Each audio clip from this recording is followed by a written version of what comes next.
Bueno, mis hermanos, continuamos nuestra exposición con Juan. Hicimos un paréntesis para hablar acerca de las cualificaciones de los pastores. Y vamos a estar hablando acerca de un sermón que creo que va a ser muy clave en lo que el Señor espera de nosotros al escuchar Juan. Quiero que leamos juntos el texto que vamos a estar viendo el día de hoy, que oremos al Señor por este tiempo. Vamos a estar en el capítulo 10 del Evangelio de Juan, continuando con nuestra exposición de este Evangelio, y vamos a estar haciendo algunas pausas de vez en cuando que puedan ser útiles para la iglesia, así que esté concentrado. Ojalá usted pueda recordar, tomar notas, no siempre estar tan enfocado en las notas, sino escuchando, pero al menos lo suficiente como para poder retomar el hilo cuando hagamos algunas pausas. Y durante este tiempo vamos a estar viendo el texto que está en el capítulo 10 de Juan, en el versículo 22 al 38. Así que leamos juntos la palabra de Dios y luego oremos para que el Señor nos guíe en este tiempo. El sermón de hoy lo he denominado una confianza que no perece, o podría ser también una fe que no perece. Y es uno de los propósitos importantes de Juan, afirmar, dar certeza a los creyentes. Todos necesitamos hoy eso, mis hermanos. Yo, usted, todos lo necesitamos. Así que descansemos en la poderosa y fiel palabra del Señor en esta mañana. Leamos juntos. Capítulo 10, versículo 22 de Juan. En estos días se celebraba en Jerusalén la fiesta de la dedicación. Era invierno y Jesús andaba por el templo, en el pórtico de Salomón. Entonces los judíos lo rodearon y decían: ¿hasta cuándo nos vas a tener en suspenso? Si tú eres el Cristo, dínoslos claramente. Versículo 25. Jesús les respondió: se los he dicho a ustedes y no creen. Las obras que yo hago en el nombre de mi Padre, estas dan testimonio de mí. Pero ustedes no creen porque no son mis ovejas. Mis ovejas oyen mi voz, yo las conozco y me siguen. Yo les doy vida eterna y jamás perecerán, y nadie las arrebata de mi mano. Mi Padre que me las dio es mayor que todos, y nadie las puede arrebatar de la mano del Padre. Yo y el Padre somos uno. Los judíos volvieron a tomar piedras para tirárselas. Entonces Jesús les dijo: les he mostrado muchas obras buenas que son del Padre. ¿Por cuál de ellas me apedrean? Los judíos le contestaron: no te apedreamos por ninguna obra buena, sino por la blasfemia y porque tú, siendo hombre, te haces Dios. Jesús les respondió: ¿no está escrito en su ley? Yo dije, ¿son dioses? Si aquellos a quienes vino la palabra de Dios los llamó dioses, y la escritura no se puede violar, a quien el Padre santificó y envió al mundo, ustedes dicen blasfemias porque dije, yo soy el Hijo de Dios. Yo no hago obras de mi Padre. Si no hago obras de mi Padre, no me crean. Pero si las hago, aunque a mí no me crean, crean en las obras, para que sepan y entiendan que el Padre está en mí y yo en el Padre. Por eso procuraban otra vez prender a Jesús, pero él se le escapó entre las manos. Se fue de nuevo a otro lado del Jordán y al lugar donde primero había estado bautizando a Juan, y se quedó allí. Y muchos vinieron a él y decían: aunque Juan no hizo ninguna señal, sin embargo, todo lo que Juan dijo de éste era verdadero, y muchos creyeron en Jesús. Mis hermanos, esta es la palabra de Dios, y les ruego que oremos para que nuestra fe sea afirmada conforme a lo que la palabra de Dios desea en el día de hoy. Señor Dios, gracias por esta mañana. Señor, es tu día, es tu palabra, y queremos venir delante de ti y rogar para que sea tu palabra afirmando nuestra fe. Que el propósito del Evangelio de Juan se cumpla en nosotros para creer como es debido, que podamos confiar en ti, que podamos creer no solamente de una manera histórica, sino estar profundamente comprometidos con la verdad a la que decimos confiar y creer. Señor, que nosotros seamos como esas ovejas que escuchan tu voz y que no seamos como aquellos que cuestionan y que no son parte de tu pueblo. Señor, que podamos confiar como bíblicamente tú lo enseñas en tu palabra y que podamos creer, Señor, en nuestra petición. Espíritu Santo, afirma nuestra fe, que no nos falte la fe para confiar en lo que solamente tú puedes hacer, Señor. Lo que nos falte la fe para afirmarnos en lo que, Señor, tú eres como nuestro Dios y nosotros como tu pueblo. Confiamos en tu voluntad, Señor, en lo que harás a través de tu palabra y disponemos nuestros corazones en el nombre de Cristo Jesús, Señor nuestro. Amén. Mis hermanos, gracias, mi amor. Durante este tiempo vamos a estar meditando en una de las verdades centrales. Todo el Evangelio de Juan está diseñado para afirmar la fe de los creyentes en un momento difícil. Resulta que la fe no solamente es algo que nosotros decimos en qué creer. Socialmente muchas veces hemos considerado que las cosas en las que creemos son fe. Pero la fe bíblica es mucho más que confiar en algo que históricamente existió o creer en algo que probablemente es importante para nosotros. La fe es mucho más que eso, y el Evangelio de Juan está diseñado para que nosotros podamos tener fe, pero también entender qué es la fe y que nosotros podamos ser afirmados en medio de eso. Este Evangelio se parece mucho a nosotros porque en la época en la que se escribió el Evangelio de Juan, alrededor de los años 70 después de Cristo, había gran persecución por aquellos que habían afirmado que Jesús era a quien ellos seguían. La razón, el contexto en ese tiempo era que habían dos grandes líderes en cuanto a la gente y a los pueblos. El líder social era Roma, y todo lo que ellos vieran que no fuera la aceptación y la reverencia ante el emperador, para ellos era una amenaza.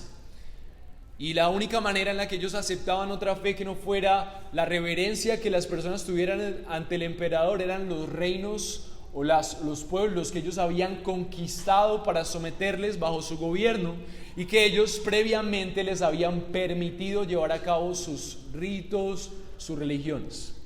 Uno de esos pueblos era el pueblo judío. Entonces, digamos que el pueblo judío se le permitía llevar a cabo sus adoraciones al Dios que ellos profesaban bajo las políticas de Roma.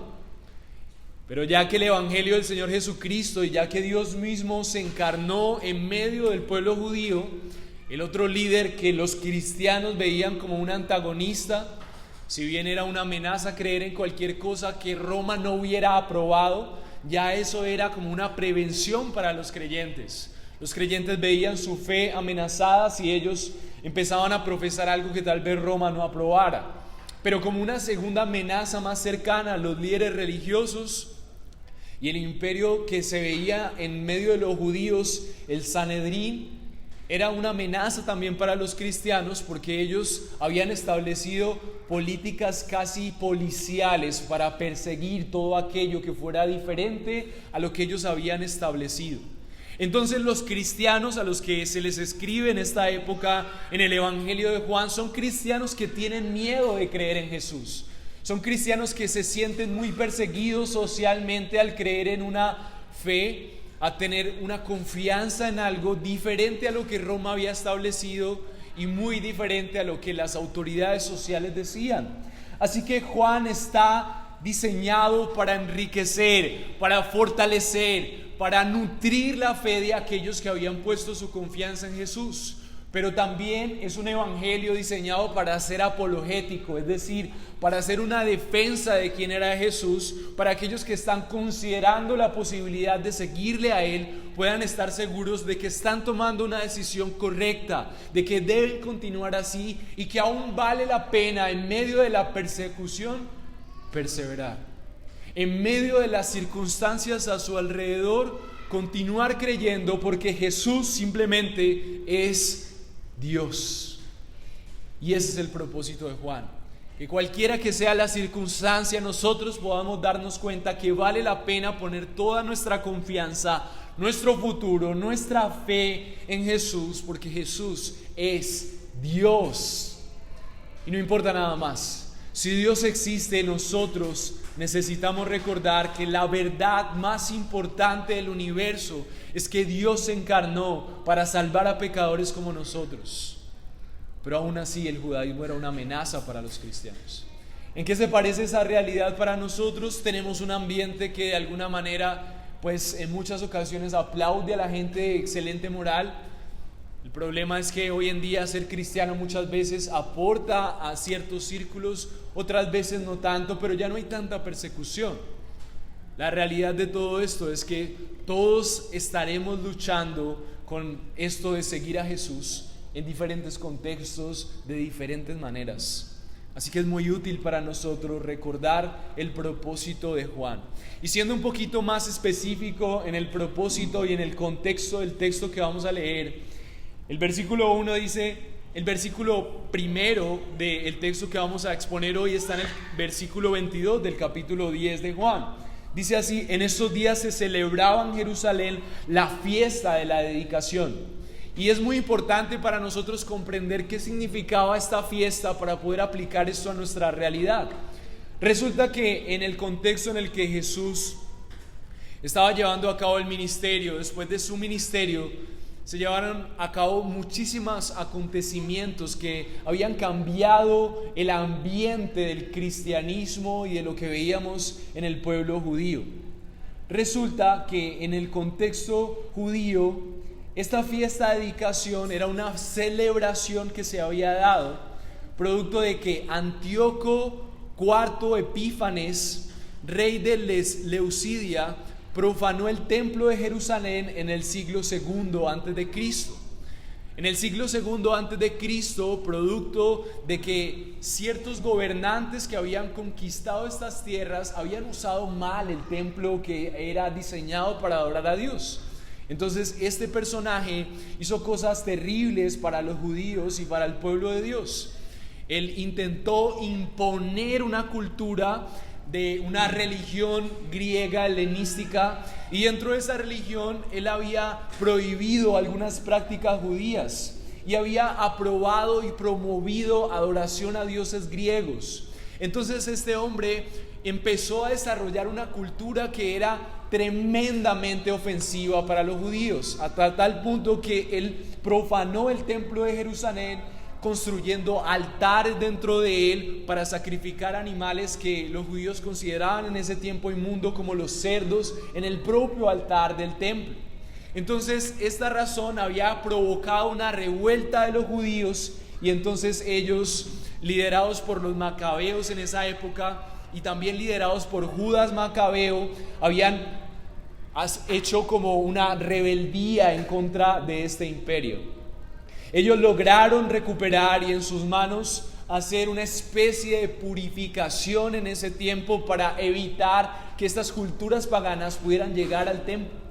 Y esto que están celebrando los judíos en este momento en donde Jesús está hablando en el contexto de que Él es el buen pastor, esta fiesta de la dedicación es una celebración de los judíos de ese acontecimiento que ellos pudieron realizar en manos de los macabeos y liderados por este hombre denominado, como les dije ahora, Judas Macabeo, por su pertenencia a este grupo de personas.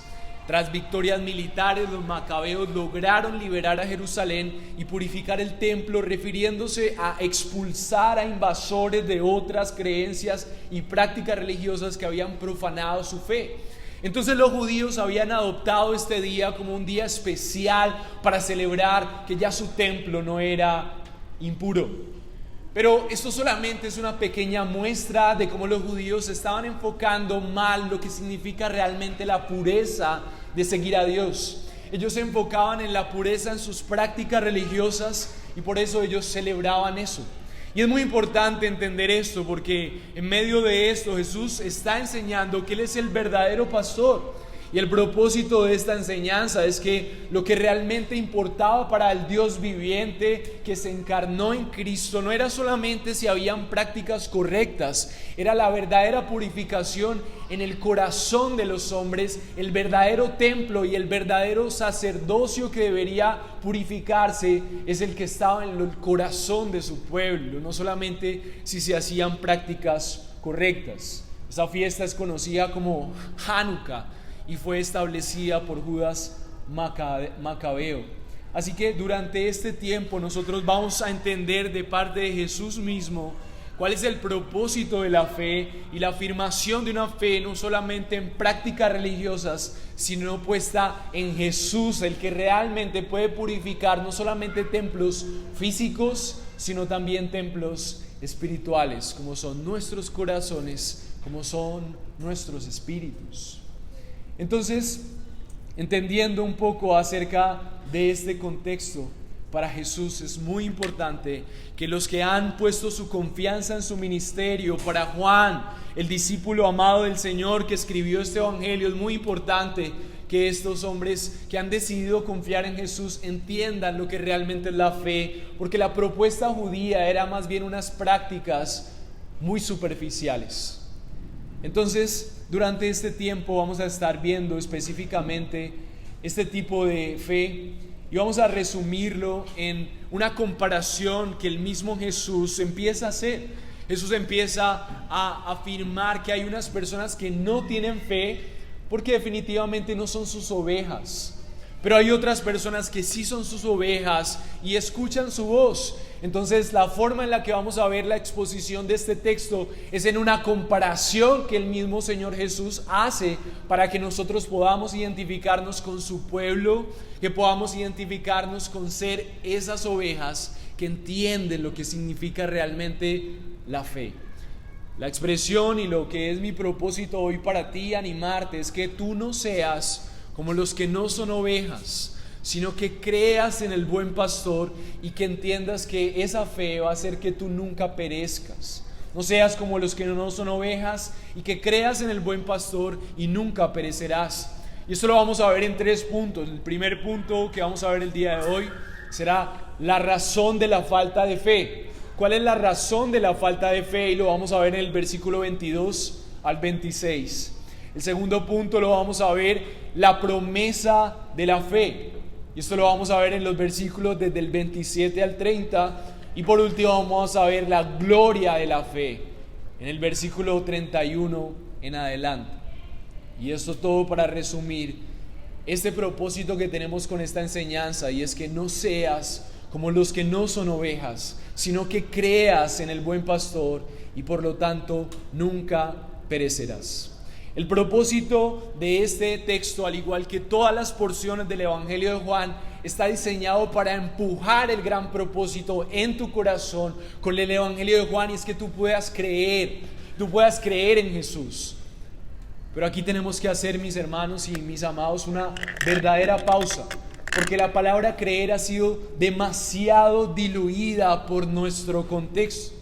Así que ayer teníamos con algunos hermanos con los que estamos estudiando la palabra de Dios cada semana una de esas conversaciones brutales en donde salen dudas acerca de la fe, y estuvimos hablando acerca de una ilustración que puede ayudarnos a comprender la fe. La fe, mis hermanos, es vista en muchas ocasiones como una flecha, y cuando pensamos en una flecha también podemos pensar en un arquero. Pensamos en alguien con un arco y también pensamos en alguien que tiene este lugar en donde depositan las flechas los arqueros.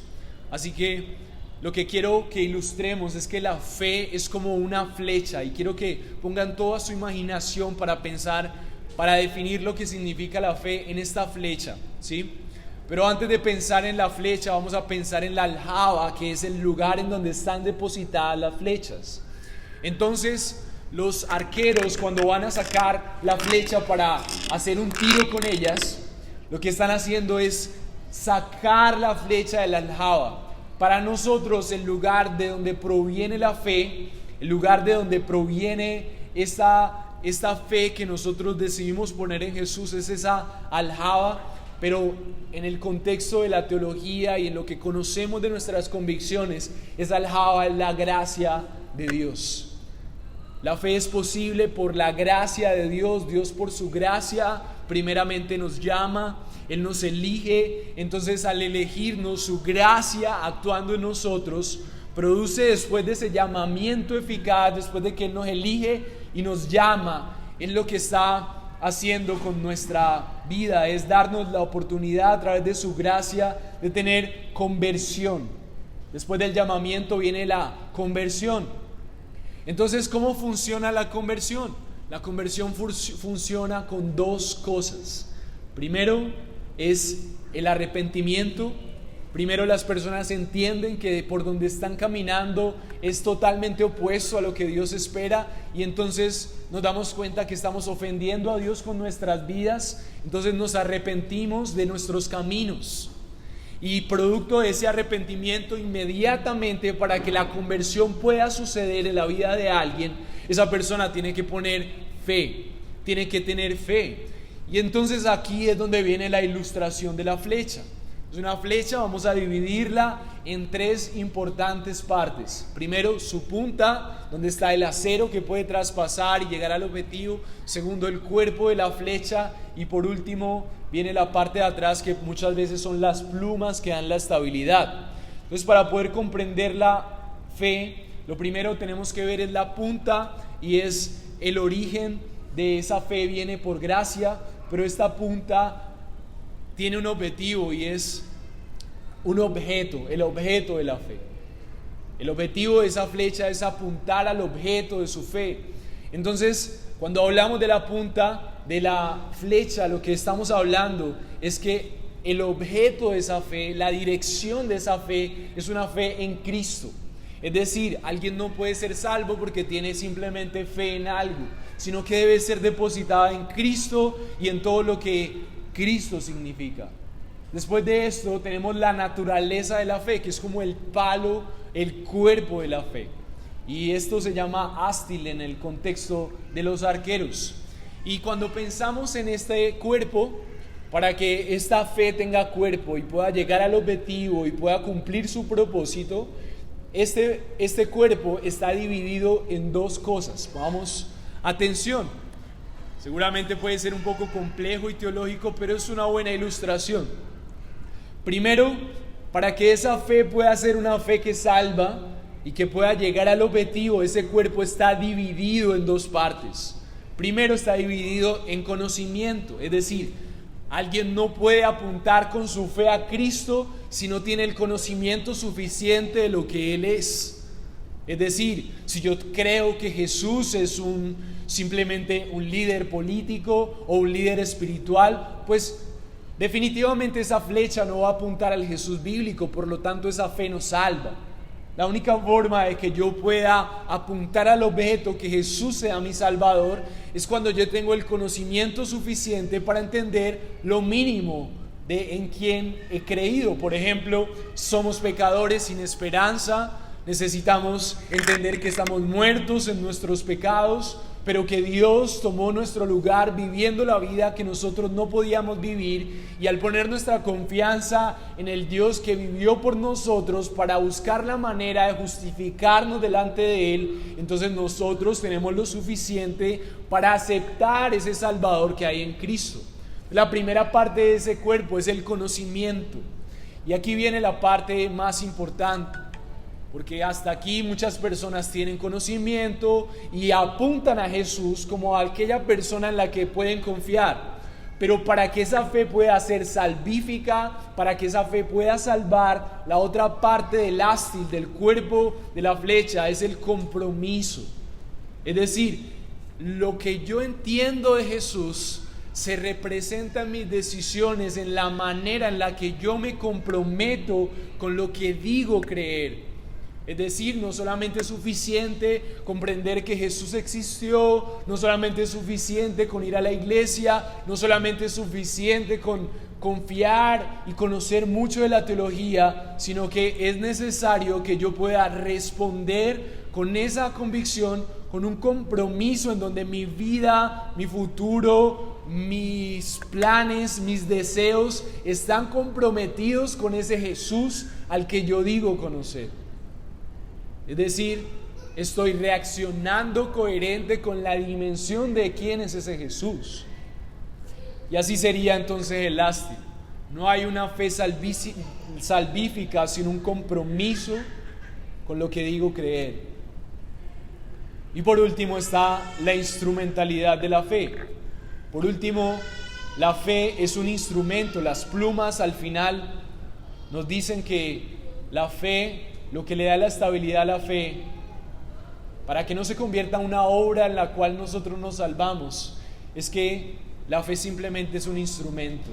Y Spurgeon decía que es como una mano vacía de un mendigo que se acerca a recibir y a pedir por monedas para poder sobrevivir. Es decir, la fe simplemente, al igual que la mano del mendigo, es el instrumento sobre el cual el Dios soberano deposita las monedas del tesoro invaluable del Evangelio. La mano del mendigo no puede decir nada del valor de las monedas ni del tesoro que es depositado sobre ella. No puede atribuírsele ninguna jactancia, no puede atribuírsele ningún valor ni ninguna capacidad para salvar. Solamente es un instrumento y es el único instrumento en el plan de redención. La fe es el instrumento que Dios usa para depositar el conocimiento del Evangelio y convertir a todo aquel que extienda esa mano, producto primeramente de que ya Dios le ha llamado y le ha regenerado. Entonces, entendiendo esto, entendiendo esta ilustración, Jesús está recordando a las personas que hay una razón por la falta de fe. Y aquí entramos al primer punto, la razón de la falta de fe. Entendiendo que la fe es esto, el primer punto es que hay una razón por la falta de fe, y lo vamos a ver en el versículo 22 al versículo 26. Entendemos en el versículo 22 que se nos recuerda que se estaba celebrando una fiesta de la dedicación. Era invierno y Jesús andaba por el templo en el pórtico de Salomón. Versículo 24, entonces los judíos lo rodearon y le decían: ¿hasta cuándo nos vas a tener en suspenso? Si eres tú el Cristo, dínoslos claramente. Versículo 25, Jesús le respondió: sé lo que he dicho a ustedes y no creen. Las obras que yo hago en el nombre de mi Padre, estas dan testimonio de mí, pero ustedes no creen porque no son mis ovejas. Entonces, la palabra del Señor nos recuerda la enseñanza del Señor Jesús, recordando a los judíos que la razón de su ausencia de fe es porque ellos no eran sus ovejas. Una de las razones principales por las cuales este mundo no cree en Dios es porque no son sus ovejas. Y lo que está haciendo aquí el Evangelio de Juan es recordándonos la soberanía de Dios para llamar a su pueblo, para llamar a sus ovejas. Y eso nos lo recuerda muy bien Juan capítulo 6, versículo 37. Cuando lo afirma, y quiero que consideres esta verdad: todo lo que el Padre me da vendrá a mí, y al que viene a mí de ningún modo lo echaré fuera. Entonces lo que está diciendo Jesús es que una vez que Él se ha encarnado y ha predicado, la razón por la que ellos no creen en Él es porque ellos no son sus ovejas. Una de las características por las cuales muchas veces vemos que muchas personas dicen seguir a Jesús, muchas veces estamos haciendo el esfuerzo de creer en Él y seguirle y haciendo cosas buenas, pero en muchas ocasiones vemos que personas terminan blasfemando del Señor, nunca pueden seguirle como deberían, su fe no es fortalecida. En muchas ocasiones las personas están siguiendo simplemente un patrón religioso, pero no son de sus ovejas. Ezequiel 34, versículo 12 dice: las sacaré entre los pueblos, las reuniré de los países, los traeré a su tierra y las apacentaré en los montes de Israel. Es decir, cuando Dios es encarnado y Él predica acerca de sí mismo, lo que debería suceder con aquellos que son sus ovejas es que puedan creer en Él. Pero la razón por la ausencia y el diagnóstico que Cristo mismo está haciendo a los judíos es que ellos no creen, porque ellos no son sus ovejas.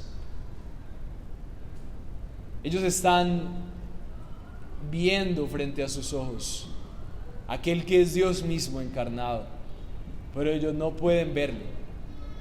Una de las razones que vemos más adelante es que Jesús habla y sus ovejas le oyen, pero estas personas no pueden oírle porque no tienen oídos para escucharle.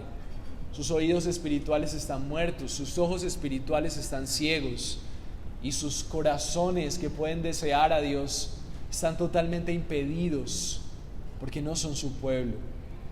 Así que una de las cosas importantes que podríamos aplicar a nuestros corazones en este texto es, primero, afirmando nuestra fe. Si tú has escuchado la voz de Dios, tú puedes tener la certeza, la plenitud de que si tú estás escuchando la voz de Dios, si tú estás respondiendo a su llamado, es porque efectivamente eres parte del pueblo de Dios. Y ahora vamos a ver algunas características de esto. Pero por otro lado, podríamos pensar en todas las cosas que deberían ser coherentes a esa fe. Por ejemplo, uno de los textos en los que recordamos esto está en Efesios 2, cuando el apóstol Pablo nos recuerda que hay unos muertos espirituales y que antes esos muertos espirituales que estaban en Éfeso, Dios les ha dado vida cuando estaban muertos en sus delitos y pecados. Así que una aplicación muy particular es que nosotros podamos todos los días afirmarnos, identificándonos si realmente nosotros somos de esas ovejas. La vida espiritual debe tener evidencias contundentes acerca de lo que debería ser ese pueblo de Dios que está escuchando la voz de Dios. Por ejemplo, si tú realmente eres de ese pueblo que está escuchando la voz de Dios, que Dios le ha impartido vida, entonces tus pensamientos, la manera en la que planteas tu propia existencia, la forma en la que te deleitas en las cosas de Dios, la forma en la que las corrientes de este mundo influyen en ti o no, en tus deseos, en lo que planteas de tu propia vida, te diría a ti si tú estás siendo ese pueblo de Dios. Y no estoy diciendo si tú actúas correctamente o no. De lo que estoy hablando es si tú realmente estás tan aferrado y relacionado con el Dios que es tu pastor, que quien dirige tus planes, quien dirige tus pensamientos, quien dirige tus anhelos, es el Señor. Porque podríamos estar siendo así también como los judíos. Los judíos estaban haciendo una celebración de que eran puros, pero realmente su corazón no estaba conectado con el Señor. ¿Cuáles son tus impulsos y acciones? ¿Te deleitas en pensar en Cristo? ¿Te deleitas en pensar en su gracia, en su amor? ¿Te deleitas en pensar en cada vez ser más parte de sus planes? ¿Cuáles son tus impulsos? Un gran ejemplo pueden ser nuestros afectos. Afectos confundidos pueden ser, por ejemplo, que una persona tenga una vida buena socialmente, pero no ha nacido de nuevo, no es una oveja del Señor. Muy probablemente esta persona tiene anhelos por una familia correcta, tiene anhelos por trabajar bien, tiene anhelos por la naturaleza, aún le encanta venir a la iglesia, aún le gusta la teología, aún desea servir, pero muchas veces esos deseos son simplemente enfocados en cosas buenas, pero no están enfocados en amar más a Dios, en conocerle a Él, en pasar tiempo con Él, en conocer qué Él ama y qué desea para cooperar con Él en sus propósitos. Y puede haber un gran abismo, aunque se parezcan esas dos personas, pero una persona que se parece mucho a una persona que ama a Dios en su intimidad y está haciendo todas estas cosas, amando la familia, amando el trabajo, amando la iglesia, amando la teología, pero en su corazón esa persona lo que quiere es conocer más a su verdadero pastor y ser pastoreado por él para sus propósitos. Pero otra persona ama la familia, ama el trabajo, la naturaleza, la iglesia, pero lo único que está enfocándose en cómo le deleita hacer esas cosas buenas. Y ese era el problema de los judíos. Entonces Jesús está haciendo una gran diferenciación entre las personas que hacen cosas buenas pero no han nacido de nuevo y aquellos que realmente son sus ovejas. Y aquí es donde vemos esa famosa pero temerosa palabra que el mismo Señor Jesús dice que llegará el día en donde aquellos digan Señor, Señor, y Él les diga apartados de mí, hacedores de maldad. Pero ellos van a decir, pero si hicimos milagros, si yo estaba congregándome, si yo estaba haciendo cosas buenas. Bueno, no se trataba de buenas obras, se trataba de ser su pueblo, se trataba de amar al buen pastor. Así que una persona que ha nacido de nuevo es una persona que está creciendo en su amor por el Señor, en su amor por sus propósitos. Es una persona que está amando la iglesia, está amando a su Dios, está deseando cada vez más renunciar a sus prioridades por ser pastoreado hacia la dirección que su pastor le indica. Está abandonando más sus propios propósitos para preguntarse, Dios, ¿qué deseas de mí? ¿Hacia dónde quieres direccionar? Mi amigo querido, si tú amas más al Señor este año que el año pasado, si tú ves cómo el amor por Cristo está creciendo en tu vida, producto de lo que lo conoces, si tú estás viendo cómo estás renunciando a tus propósitos, es porque el buen pastor, el que tiene la capacidad de cambiar tus afectos, ha actuado en tu corazón para que tú seas su oveja.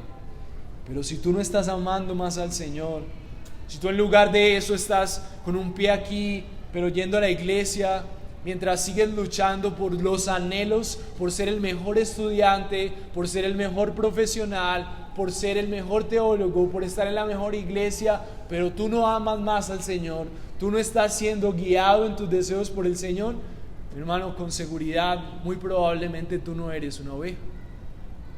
Y Jesús está estableciendo esa diferencia porque era muy probable que esas personas estuvieran convencidas de que eran el pueblo de Dios, cuando en realidad solamente estaban deseando hacer cosas buenas. Y es por eso que el segundo punto es la promesa de la fe.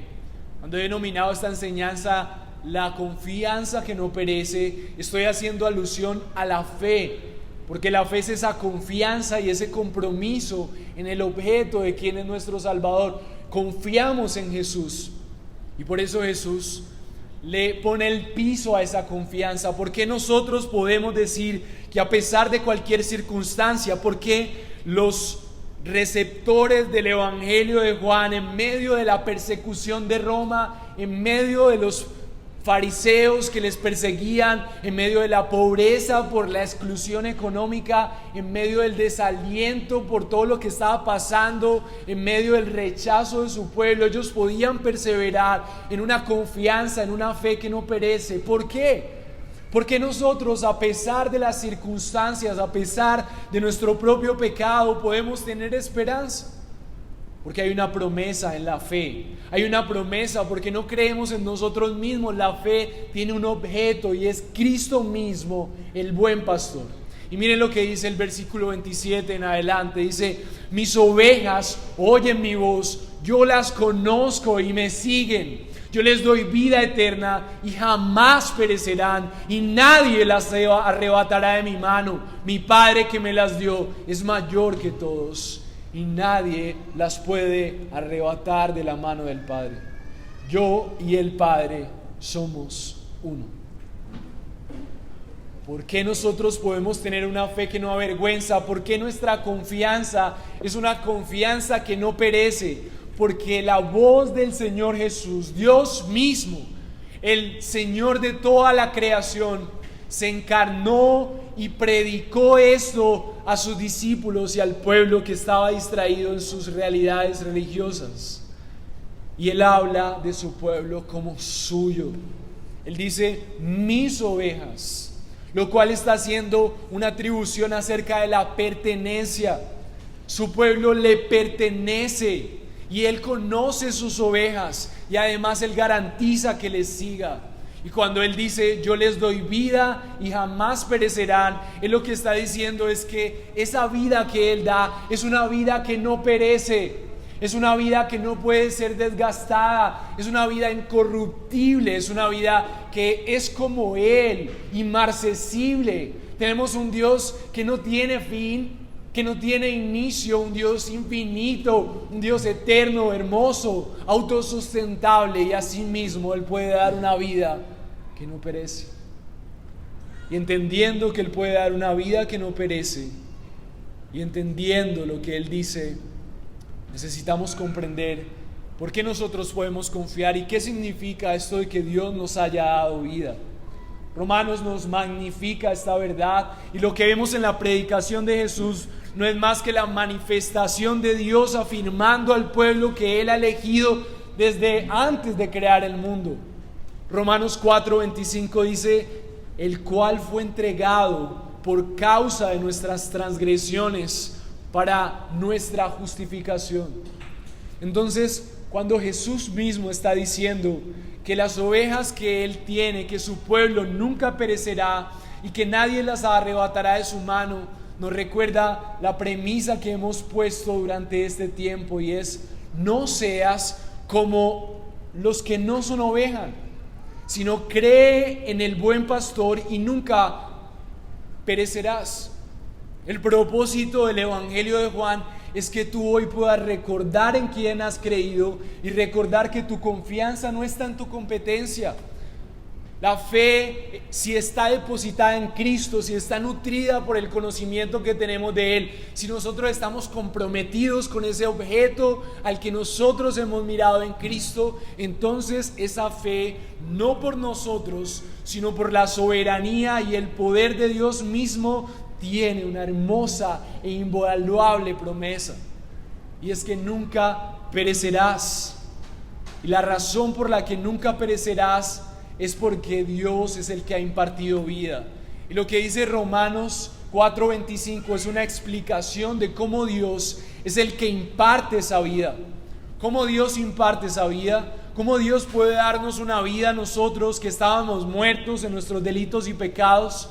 Romanos 4:25 dice que Jesús fue entregado. El propósito de Jesús encarnado es entregar su vida. Él vino a entregar su vida para intercambiar tu vida muerta, tu realidad sin vida, que puede ahora ser depositaria de la vida de Dios. Él mismo otorga de su vida para que tú puedas vivir. ¿Y cómo sucede eso? Los teólogos lo denominan la doble imputación. Primero, Jesús es propicio. ¿Qué significa que Jesús diga: la certeza de la fe es que yo soy el que doy vida? Necesitamos comprender cómo funciona esto de que Dios nos imparte su vida. La primera palabra es la propiciación. Tenemos un Dios exigente, justo, que demanda vidas perfectas para poder conservarles como su pueblo. Pero nosotros no podíamos estar siquiera cerca de agradar al Dios Santo.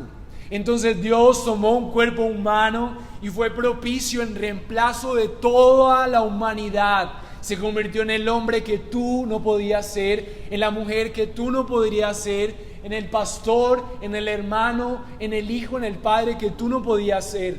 Entonces Jesús, en representación de su pueblo, en representación de las personas que Él eligió, Él le entrega una vida perfecta. Así entonces Él propicia y aplaca la ira de Dios que está en contra de su pueblo.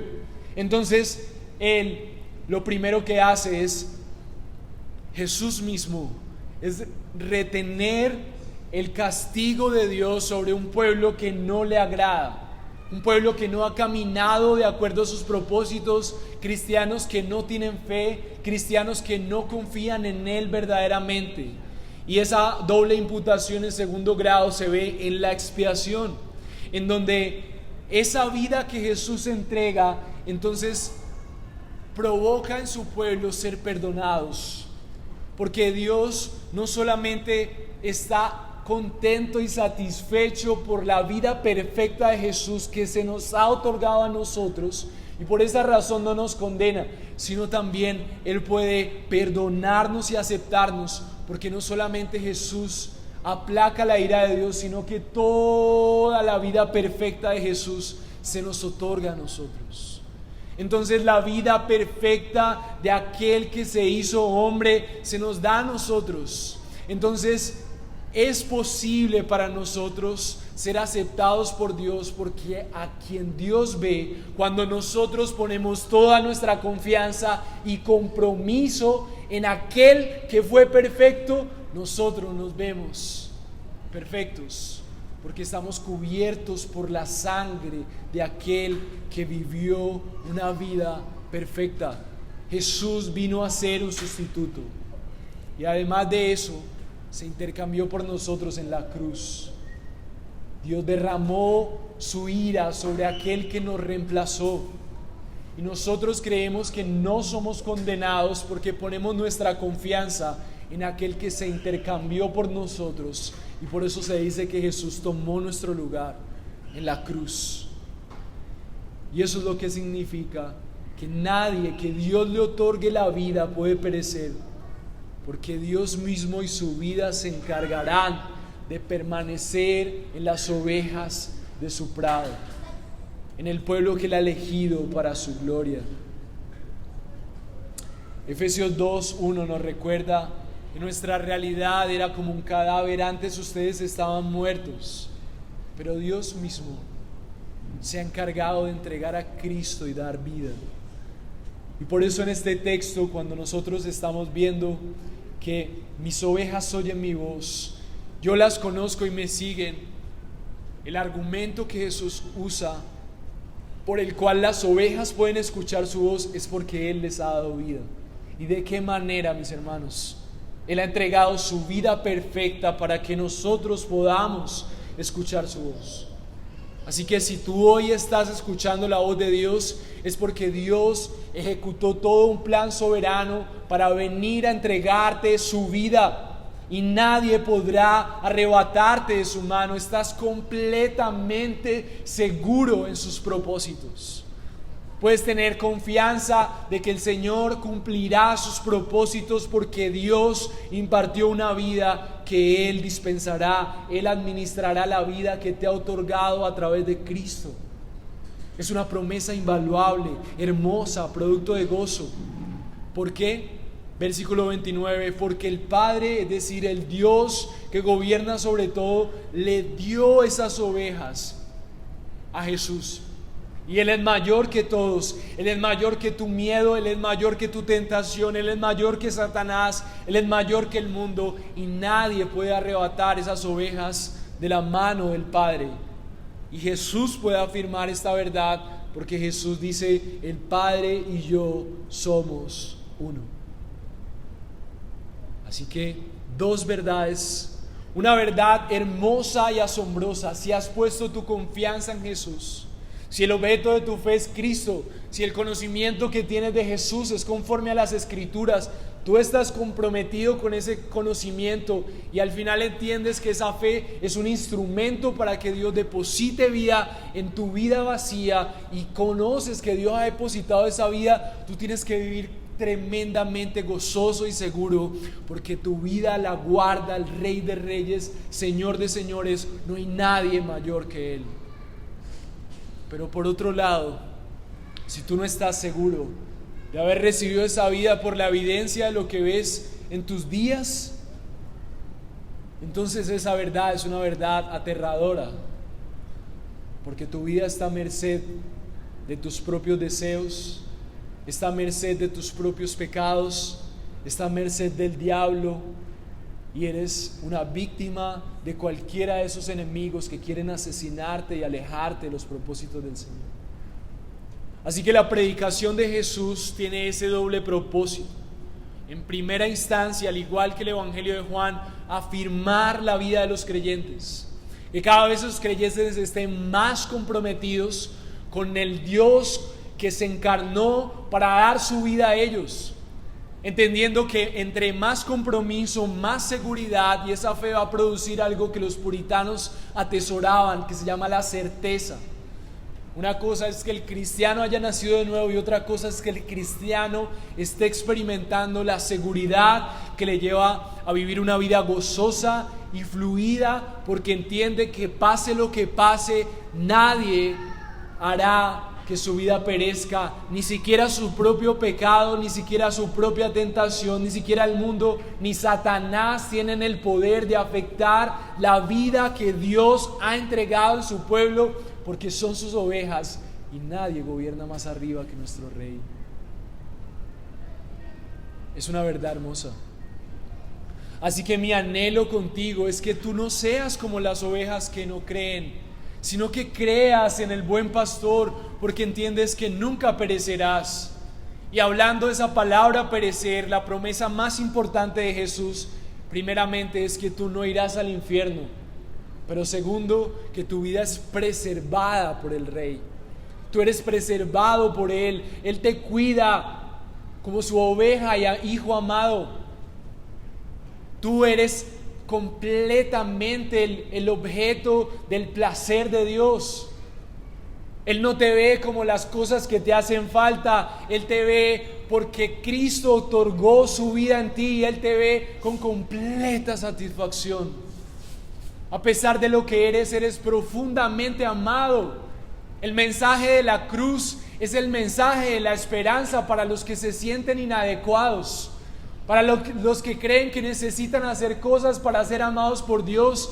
Jesús dice: yo di mi vida para que ellos sean preservados, para que no tengan que hacer un montón de rituales para sentirse aprobados. Pero asimismo, el que se siente amado será coherente a eso. Así que, como una aplicación directa, deberíamos pensar en abandonar nuestras propias justicias, en confiar más en nuestro buen Dios. Y aunque la vida muchas veces parezca amenazante y aunque te veas rodeado de un montón de cosas que desmotivan tu fe en Jesús, tú puedas decir: Jesús es Dios, y si Jesús reina sobre todo, vale la pena comprometerme con Él, porque Él está vivo, Él es Dios. Porque Él reina sobre todo, porque nadie más podrá garantizar que yo hoy pueda ser preservado. Ni el mayor de mis esfuerzos por ser el mejor trabajador me garantizará un futuro. Entonces yo entrego mi presente con todo lo que puedo a mi Rey, el único capaz de preservar mi vida. No importa cuánto te prometan las universidades, no importa cuánto te prometan tus propias fuerzas para conservar un poco de dinero que te haga sentir pleno. No importa cuánto te ofrezcan los placeres. Todo lo demás es destrucción para tu vida, sino es la promesa de vida que Dios te da a través de Cristo. La doctrina de la justificación debe darte profunda seguridad. Los cristianos son un pueblo seguro de quien les pastorea. Su pastor no solamente tiene un cayado, con ese cayado Él gobierna el universo y todo se somete ante sus pies. Para los cristianos de la iglesia primitiva, no era un sacrificio ser mártires, porque ellos sabían en quién habían creído y quién iba a perseverar su vida aún después de la muerte. Para los cristianos de la iglesia primitiva era tan real en quién ellos habían creído que sus prioridades terrenales pasaron a un segundo orden, porque pudieron visualizar al Rey de Reyes en Cristo, porque su fe estaba siendo nutrida por las obras que Cristo hacía. El argumento de Jesús para estos judíos es: ustedes han visto mis obras, pero no creen. El desafío de la iglesia de hoy es que hemos teologizado la idea de Jesús. Creemos que es intelecto, creemos que es ritual al igual que ellos. Tal vez hoy sea el día en donde tú necesites arrepentirte de lo poco que conoces a tu Salvador. No como algo para sentirte mal, sino como un privilegio el cual te estás perdiendo. Entre más conoces el objeto de la fe, entre más te comprometes en conocerle, entre más te comprometes con eso que dices conocer, más seguro te sientes, más estable, más confiado, más amado, más pleno y por lo tanto más gozoso. Porque la fe es como esas manos vacías sobre las cuales Dios desea derramar de su gracia y su plenitud. El pueblo que conoce a su Dios es un pueblo confiado en su Dios. No es un pueblo lleno de incertidumbres. Ser su oveja te hace parte de su redil. Y si el que pastorea es el Rey de Reyes, yo estoy de acuerdo a sus propósitos. Tú empiezas a perseguir los propósitos de Dios porque sabes que ahí es donde estás seguro. Si tenemos un Dios que se ha encarnado para proclamar el evangelio a los perdidos, entonces nosotros también estamos con toda nuestra vida proclamando el evangelio a las personas. Las personas necesitan entender que no buscamos a Dios para ser buenos. Nosotros buscamos a Dios porque Él es el único que nos puede preservar. Él es el único que nos salva del infierno. Él es el único que realmente sabe amarnos.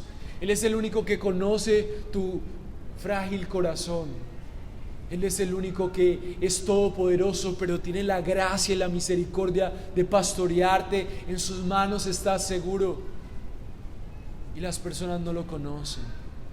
Y nosotros necesitamos volcarnos a vivir de acuerdo a sus propósitos, a conocerle más para confiar al Señor y recordar que Él está al control, que eres oveja, que tú no eres Dios, no necesitas estar al control de todo para ser feliz. Así que yo quiero rogarte, mi amigo, mi hermano, no seas como los que no son ovejas, no seas como los que son huérfanos y no tienen un Dios. No seas como aquellos que están distraídos en las seguridades superficiales del mundo. No te pierdas el privilegio de ser una oveja en las manos del buen pastor. Nunca perecerás. Solamente el Dios Todopoderoso puede prometer eso cuando tú pones tu confianza en Cristo, tu Salvador. Cuando tu propósito más importante es conocerle. Cuando tu ambición más grande no es el siguiente trabajo o la siguiente meta material, sino cuando tu propósito en la vida es conocer a aquel que puede preservarte. Así que por último, el tercer punto es que la gloria de la fe. ¿Cuál es la gloria de la fe? El versículo 31 en adelante. La palabra de Dios nos presenta una escena en donde los judíos vinieron a tomar piedras para tirárselas a Jesús. Jesús les estaba hablando acerca de que Él era la seguridad y la única esperanza, pero ellos tomaron piedras porque no eran sus ovejas. Versículo 32 dice: entonces Jesús les dijo: les he mostrado muchas obras buenas que son del Padre, ¿por cuál de ellas me apedrean? Su jurisdicción que justificaba apedrear a los culpables de algo no tenía un sustento para sus acciones. Ellos le apedreaban porque ellos negaban que Jesús pudiera ser su pastor. Versículo 33, la respuesta de ellos dice: no te apedreamos por ninguna obra buena, sino por blasfemia, porque tú siendo hombre te haces Dios. Jesús respondió: ¿no está escrito en su ley? Yo dije: ¿son dioses? Si aquellos a quienes vino la palabra de Dios los llamó dioses, y la escritura no se puede violar, al que el Padre santificó y envió al mundo, ustedes dicen blasfemias. Porque dije: yo soy el Hijo de Dios. Si no hago las obras de mi Padre, no me crean, pero si las hago, aunque a mí no me crean, crean en las obras, para que sepan y entiendan que el Padre está en mí y yo en el Padre. De ahí en adelante, la palabra de Dios dice que Jesús se retiró porque ellos procuraban tomarle para apedrearle. El versículo 39 dice que Él se escapó entre sus manos. No sabemos qué pasó ahí, tal vez fue un acto milagroso, que mientras ellos trataban de cogerle, Jesús se les esfumó, porque Él estaba manifestando su grandeza aún ante los poderes que creían que podían matarle en el tiempo que ellos consideraban. Y Él se apartó y muchos vinieron a Él Y decía en el versículo 41, aunque Juan no hizo ninguna señal, sin embargo, todo lo que Juan dijo de este hombre era verdad, y muchos creyeron allí en Jesús. La gran conclusión aquí, el argumento de Jesús, es una cita del Salmo 82:6. En diferentes partes de la Biblia, la palabra de Dios atribuye la misma palabra Elohim, que quiere decir en español Dios, para referirse a Dios. En algunas ocasiones la usa para referirse a ángeles, y en raras ocasiones se usa para referirse a hombres que se atribuyen cosas de Dios. Hombres que se creen dioses por su manera de juzgar, se atribuía a jueces o a reyes. En el contexto del Salmo 82:6 se atribuye a jueces injustos, que irónicamente el salmista menciona de ellos como si fueran dioses. El argumento de Jesús es que si en algunas partes de la palabra de Dios se usa esa palabra Dios para atribuirse a hombres y ángeles, ¿cuánto más podría atribuirse al Dios encarnado? Al Dios que ha tomado cuerpo humano, a ese hombre que evidentemente sus obras mostraban que era Dios, ese hombre coherente con las profecías de Juan el Bautista.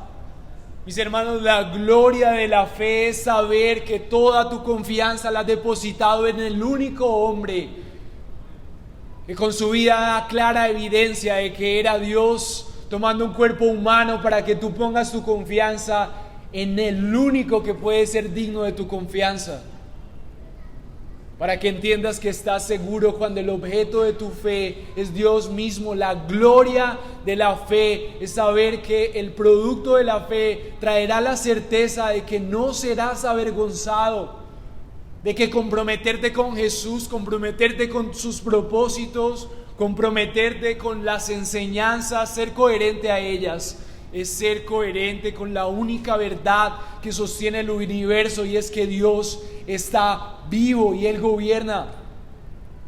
Así que no importa qué pase a tu alrededor, no importa qué piensen tus amigos, no importa qué piensen en el trabajo, no importan los propósitos del arte, de las canciones, no importa qué piense la ciudad, la verdad es que Dios existe. Y aquellos que ponen su confianza en Jesús como el Dios que se representó en forma humana para morir por sus pecados, están poniendo su confianza en la única verdad que existe. Todo lo demás se derrumba, todos los propósitos materiales se derrumban, el dinero se acaba. Los propósitos humanos y la ciencia tienen una finalidad y son limitadas. Tu buena moral no podrá preservarte en el día final.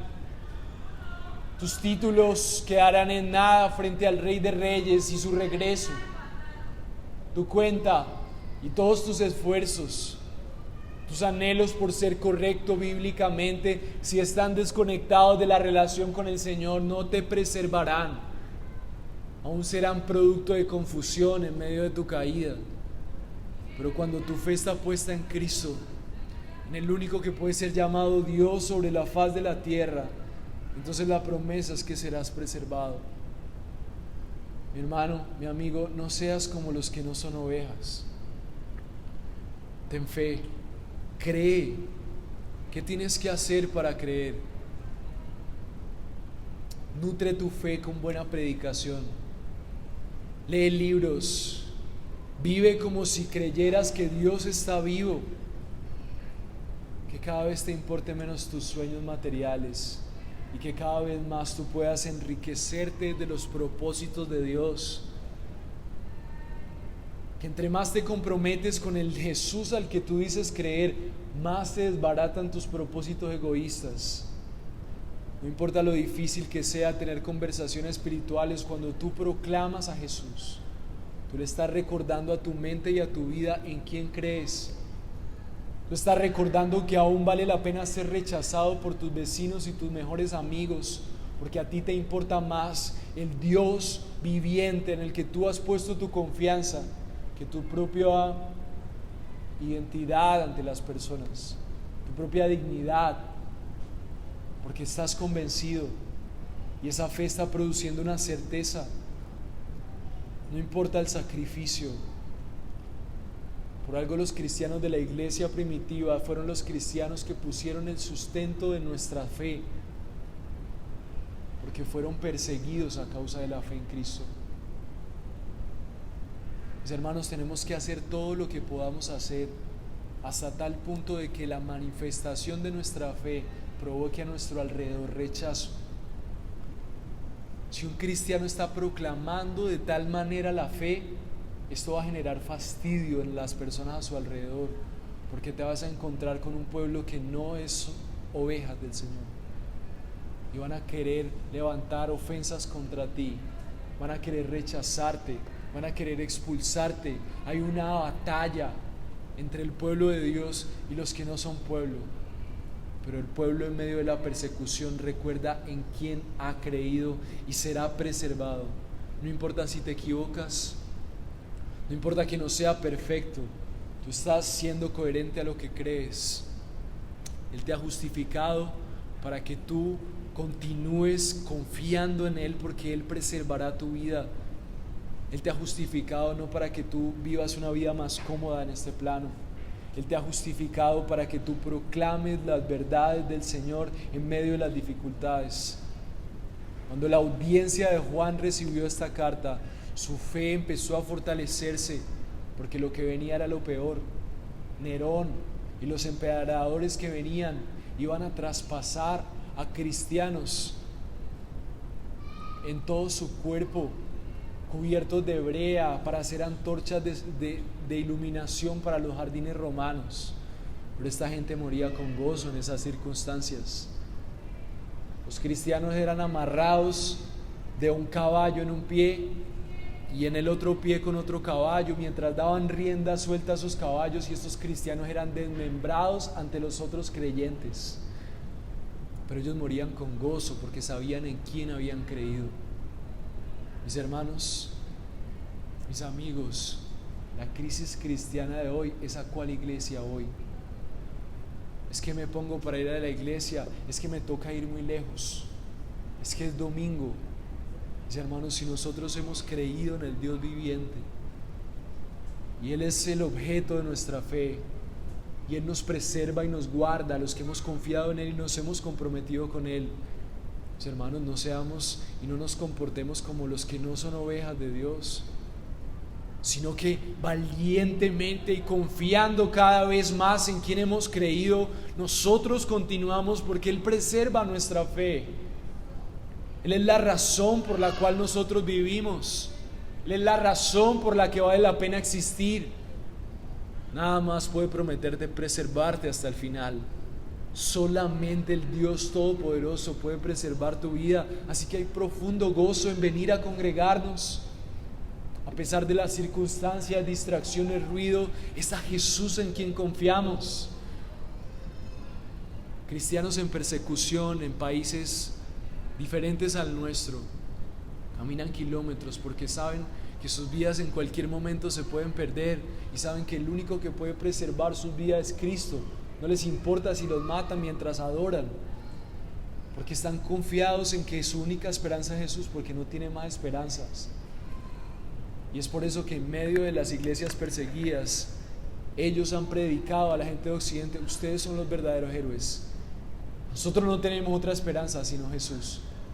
Pero ustedes tienen tarjetas de crédito, ustedes tienen pornografía en sus celulares cada vez que quieren, ustedes tienen un montón de iglesias y la pelea entre ustedes confunde. Se necesita ser un cristiano muy fiel en esta generación. Se necesita que nuestra flecha esté bien dirigida al objeto de nuestra fe, constantemente conocer quién es Jesús, un constante compromiso, violencia en nuestro interior por comprometernos en quién hemos creído, porque esa fe será el instrumento que Dios use para depositar la gracia del Evangelio que te llevará a vivir los propósitos que solamente Dios puede hacer en tu vida. Hay una razón por la cual una persona no tenga fe, y es porque no es parte de su pueblo. Una vez que Cristo le sea predicado, sacúdete el polvo de tus pies y sigue predicando acerca de Cristo donde sí sea recibido. Pero la promesa de la fe de su pueblo, aquel que sí ha confiado en su verdadero Salvador, es que será preservado, será guardado, será cuidado, será amado por su buen Dios. Y la gloria de la fe es que algún día el que fue traspasado en la cruz para que tú hoy puedas creer, vendrá por su pueblo. Y sabremos que el mismo que estaba diciendo: mis ovejas oyen mi voz y me siguen, el mismo que prometió en este texto que preservará a su pueblo, vendrá a preservarlos con sus propias manos, y será la manifestación de cómo Dios nos cuidó en nuestro peregrinaje hasta que Él vuelva. Mis hermanos, el que nos preserva merece que le sirvamos. El que nos preserva merece que nosotros creamos en Él. No permitas que te distraiga el Instagram, el Facebook y los afanes de este mundo que asfixian la semilla de la fe. Vuélcate a las profundidades cada mañana del conocimiento de Jesús en las Escrituras. Ven con gozo temprano a la iglesia para nutrirte de una predicación que alimenta la seguridad que tienes de que has confiado en el verdadero Dios. Lee libros que te nutran la imagen de Jesús en tu vida. Comparte y comprométete con otros que realmente están caminando con Cristo. Tal vez tengas que elegir aún entre los que se congregan cuál es el que está más apasionado con Jesús, cuál es el que está más siendo fiel a lo que dice creer. Ese tiene que ser mi amigo. Yo quiero pasar más tiempo con ese, porque yo quiero ser como ese. Yo deseo afirmarme en la convicción de que soy la oveja del Señor. El Señor me guía. Mis hermanos, tenemos una confianza que no perece. Él nos guarda, Él nos da la seguridad, en Él hay plenitud y esperanza. Y por eso estamos aquí cada domingo, porque necesitamos recordar que Él ha hecho eso por gracia y por amor. Y nosotros tenemos el privilegio de ser su pueblo.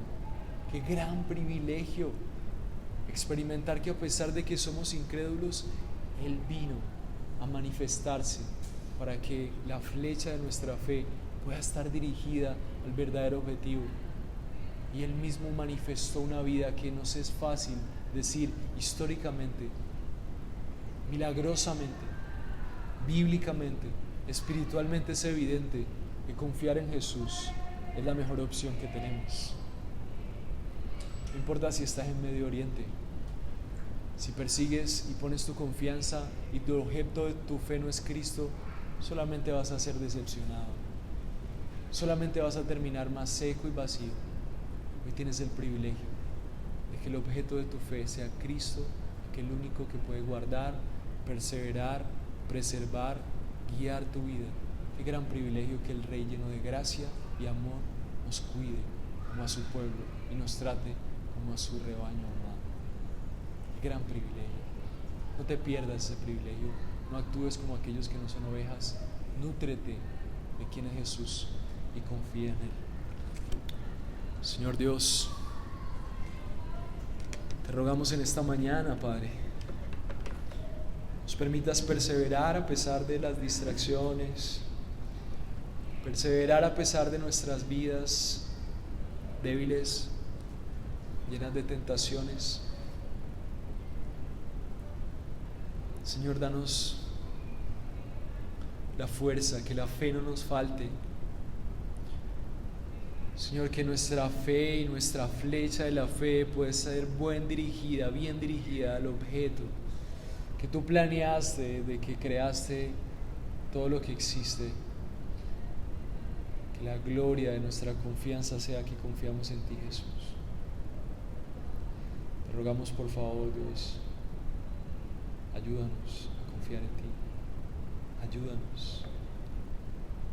Ayúdanos.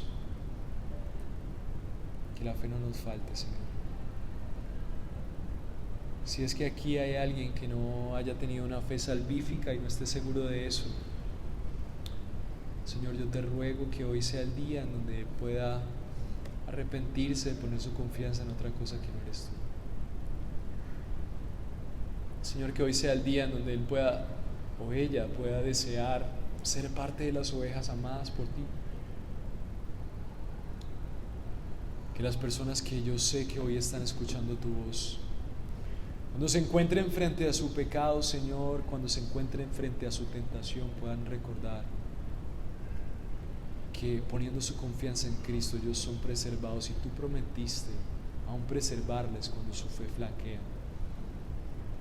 Que ellos puedan cooperar, Señor, en nutrir de tu verdad la imagen de Cristo en ellos. Te oro, Señor, por nuestras vidas, que no nos falte la fe. Te lo rogamos en el nombre de Cristo Jesús.